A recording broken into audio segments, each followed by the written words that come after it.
Ikatan Keluarga Alumni Universitas Lampung atau IKA Unila, Banten menggelar acara halal bihalal dengan tema Bareng Urang Bisa, Babarengan Bisa Jawara, Sabtu 3 Mei tahun 2025. Acara ini berlangsung di Balai Pelatihan dan Pengembangan Sumber Daya Manusia Daerah Provinsi Banten. Ketua IKA Unila Banten, Agus M. Taucid, mengatakan kegiatan ini bukan hanya menjadi ajang silaturahmi, tapi juga mempererat hubungan emosional antara Banten dan Lampung. Dikatakannya, sebanyak 136.000 orang telah menjadi alumnus kampus tersebut. Menariknya, sekitar 3% atau sekitar 4.000 hingga 6.000 diantaranya berada di Provinsi Banten. Ia menambahkan, para alumnus Unila telah banyak memberikan kontribusi besar dalam pembangunan di Provinsi Banten, baik di sektor pemerintahan maupun swasta. Ia menambahkan, para alumnus Unila telah banyak memberikan kontribusi besar dalam pembangunan di Provinsi Banten, baik di sektor pemerintahan maupun swasta. Hal ini juga sejalan dengan tema kegiatan kali ini, yaitu Bareng Urang Bisa, Babarengan Bisa Jawara yang bermakna saling menguatkan sesama alumni untuk tumbuh bersama. Baik, terima kasih. Saya selaku Ketua IKA Universitas Banten. Pertama, kami tentunya tidak ingin meninggalkan rasa chemistry emosional Banten dengan Lampung. Bagaimanapun juga sejarah Banten dengan Lampung sudah terbangun cukup lama sekali. Dan ini juga imbasnya kepada dunia pendidikan. Yeah. Ini terbukti sekali sampai dengan hari ini jumlah total alumnus Unila sebanyak 136.000 orang, di mana hampir 3%-nya berada di Banten, atau kami menyebut sekitar 4 sampai dengan 6.000 orang alumnus Unila yang ada di Banten.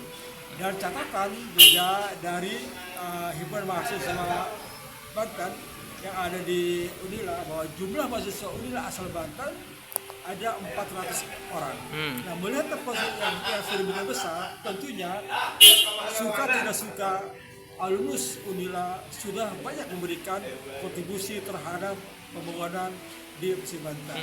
Berangkat dari situ, hari ini saya selaku Ketua IKA Unila ingin kembali membangun rasa kebersamaan tidak boleh hilang.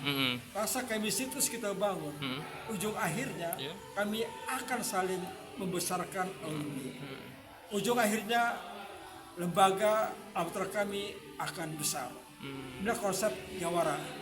Babarengan orang bisa. Bisa orang bisa Jawara. Ini konteks kita di sini. Kunci adalah saling membesarkan.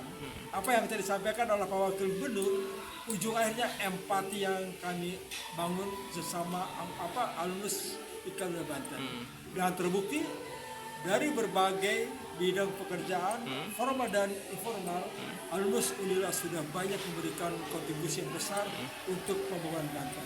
Ingin kami rawat, alumni ini merupakan aset bangsa, aset nasional terhadap pembangunan untuk Banten. Sementara, Wakil Gubernur Banten, Dimyati Natakusumah, menyampaikan apresiasinya kepada Ketua IKA Unila Provinsi Banten yang menjadi tuan rumah kegiatan alumni sekaligus merupakan putra daerah asal Pandeglang.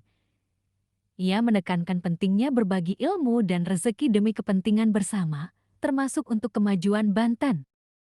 Dimyati meyakini, jika para alumni kompak dan bersatu, mereka bisa menjadi kekuatan besar yang mendukung program pemerintah daerah.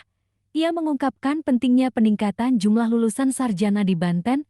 Saat ini, menurutnya, baru sekitar 20% masyarakat Banten yang mengenyam pendidikan sarjana.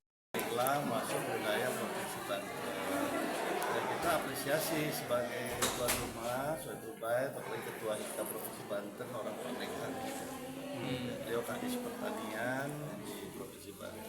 Jadi kita berharap tadi yang saya sampaikan poin-poinnya.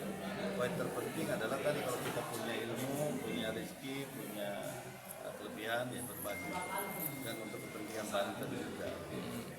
Dan harus ada sense of crisis.